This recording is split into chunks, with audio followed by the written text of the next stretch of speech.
ಇವತ್ತು ಮರಮಳ್ಳಿ ಹೋಬಳಿಯ ಡನಾಯನಕೆರೆ ಕಂದಾಯ ಗ್ರಾಮದ ಈ ಜಮೀನಲ್ಲಿ ಇವತ್ತು ಇದ್ದೀವಿ. ಇದು 572 ಸರ್ವೆ ನಂಬರು.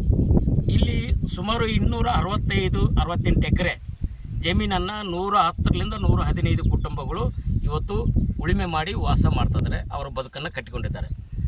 ಇದಕ್ಕೆ ಈ ಹಿಂದೆ ಈ ಜನ ತುಂಗಭದ್ರಾ ನದಿಯಿಂದ ಮುಳುಗಡೆ ಹೊಂದಿ ಪುನರ್ವಸತಿ ಪಡೆಯುವಾಗ ಅಂದಿನ ಸರ್ಕಾರಗಳು, ತಹಸೀಲ್ದಾರ್ಗಳು, ವಿಲೇಜ್ ಅಕೌಂಟ್ಗಳು ನೀವೆಲ್ಲರ ಜಮೀನನ್ನು ಸಾಗು ಮಾಡಿರಿ, ನಿಮಗೆ ಮುಂದೆ ಒಂದು 10-15 ವರ್ಷಗಳ ನಂತರ ನಿಮಗೆ ಹಕ್ಕುಪತ್ರ ಕೊಡ್ತೀವಿ ಅಂತ ಹೇಳಿದರು. ಇವತ್ತು ಏನಾಗಿದೆ, ಇದು ಅರಣ್ಯ ಇಲ್ಲಿಂದ ಕಂದಾಯಕ್ಕೆ ವರ್ಗಾವಣೆ ಆಗಿದೆ. ಕಂದಾಯ ವರ್ಗಾವಣೆ ಆದಮೇಲೆ ರೈತರು ಹಕ್ಕುಪತ್ರ ಕೊಡ್ರಿ ಅಂತಂದೇಳಿ ಇವತ್ತು ಅರ್ಜಿಯನ್ನು ಸಲ್ಲಿಸಿದ್ರು ಕೂಡ ಇವತ್ತು ಹಕ್ಕುಪತ್ರ ಕೊಡ್ತಾ ಇಲ್ಲ ಸರ್ಕಾರಗಳು.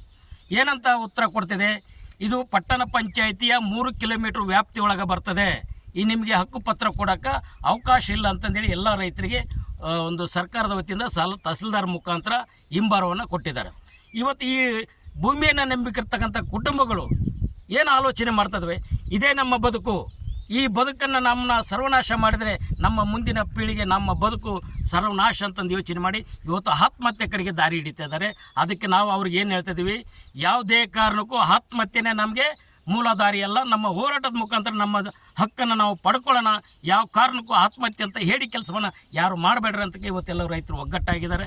ಇವತ್ತು ಸರ್ಕಾರಕ್ಕೆ ಈ ಹಿಂದೆ ಏನು ಸಾಧನ ಸಮಾವೇಶ ಅಂತಂದರೆ ಹೊಸಪೇಟೆಯಲ್ಲಿ ಮಾಡುವಾಗ ಬಂದಾಗ ಅಲ್ಲಿ ನಾವೆಲ್ಲರೂ ಹೋಗಿ ಮುಖ್ಯಮಂತ್ರಿಗಳೊಂದು ಒತ್ತಾಯ ಪತ್ರ ಕೊಟ್ಟಿದ್ವಿ, ಕಂದಾಯ ಮಂತ್ರಿಗೂ ಒತ್ತಾಯ ಪತ್ರ ಕೊಟ್ಟಿದ್ವಿ, ಉಸ್ತುವಾರಿ ಮಂತ್ರಿಗಳು ಬದಲಾವಣೆ ಮಾಡಂತಂದು ಹೇಳಿದ್ವಿ. ಯಾಕೆಂದರೆ ಉಸ್ತುವಾರಿ ಮಂತ್ರಿಗಳು ಇಲ್ಲಿ ಇದ್ದರೆ ನಮ್ಮ ಸಮಸ್ಯೆನ ಆಲಿಸಿ ಸರ್ಕಾರ ಜೊತೆಗೆ ವಿಚಾರ ಕೊಟ್ಟು ನಮ್ಮ ಸಮಸ್ಯೆನ ಇತ್ಯರ್ಥಪಡಿಸಿದ್ರು.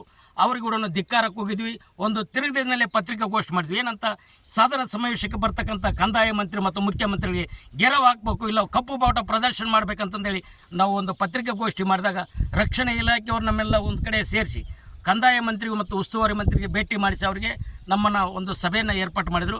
ಅವತ್ತಿನ ಸಭೆಯಲ್ಲಿ ಕಂದಾಯ ಮಂತ್ರಿಗಳು ಮತ್ತು ಉಸ್ತುವಾರಿ ಮಂತ್ರಿಗಳು ಜಿಲ್ಲಾಧಿಕಾರಿಗಳು ಒಂದು ಅವಕಾಶ ಮಾಡಿಕೊಟ್ಟು ಇವರ ಸಮಸ್ಯೆ ಏನಿದೆ ಒಂದು ಪಟ್ಟಿ ಮಾಡಿ ನಮಗೆ ವರದಿ ಕೊಡ್ರಿ, ಇವರಿಗೆ ಸಮಸ್ಯೆನ ಪರಿಹರಿಸ್ತೀವಿ ಅಂತಂದೇಳಿ ಅವಕಾಶ ಮಾಡಿಕೊಟ್ರು.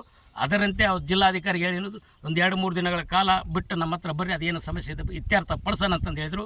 ಈ ಎಲ್ಲ ಜನರನ್ನು ಕಟ್ಟಿಕೊಂಡು ಆ ಜಿಲ್ಲಾಧಿಕಾರಿಗೆ ಒತ್ತಾಯ ಪತ್ರವನ್ನು ಕೊಟ್ಟಿದ್ದೇವೆ. ಇವತ್ತಿಗೆ 3 ತಿಂಗಳ ಕಾಲ ಆಯಿತು, ಇನ್ನು ಯಾವುದೇ ನಮಗೆ ಪರಿಹಾರ ಸಿಕ್ಕಿಲ್ಲ. ಹಾಗಾಗಿ ಈ ಸರ್ಕಾರ ಮತ್ತು ಜಿಲ್ಲಾಡಳಿತಕ್ಕೆ ಎಚ್ಚರಿಸಬೇಕಾದ್ರೆ, ನಮ್ಮ ಸಮಸ್ಯೆ ಬಗೆಹರಿಬೇಕಾದ್ರೆ ಮುಂದಿನ ದಿನಗಳಲ್ಲಿ ಸರ್ಕಾರಕ್ಕೆ ಮತ್ತು ಜಿಲ್ಲಾಡಳಿತಕ್ಕೆ ಮರಮನಳ್ಳಿಯ ಆಂಜನೇಯ ದೇವಸ್ಥಾನದಿಂದ ಜಿಲ್ಲಾಧಿಕಾರಿ ಕಚೇರಿಯವರಿಗೆ ಪಾದಯಾತ್ರೆ ಹೋಗಿ ಮತ್ತೆ ಒಂದು ಒತ್ತಾಯ ಪತ್ರ ಕೊಡ್ತೀವಿ. ಸರ್ಕಾರ ಮತ್ತು ಜಿಲ್ಲಾಡಳಿತ ಏನಾದರೂ ಗಮನಿಸಲಿಲ್ಲದ್ರೆ ಮತ್ತೆ ನಾವು ರಾಷ್ಟ್ರೀಯ ಹೆದ್ದಾರಿ ಡನಾಪುರ ಹತ್ರ ಬಂದನ್ನು ಮಾಡುವಂಥ ಕರೆಯನ್ನು ಕೊಡಬೇಕಾಗುತ್ತೆ. ಇದಕ್ಕೆ ಅವಕಾಶ ಮಾಡಿಕೊಡಬಾರ್ದು ಸರ್ಕಾರ ಮತ್ತು ಜಿಲ್ಲಾಡಳಿತ.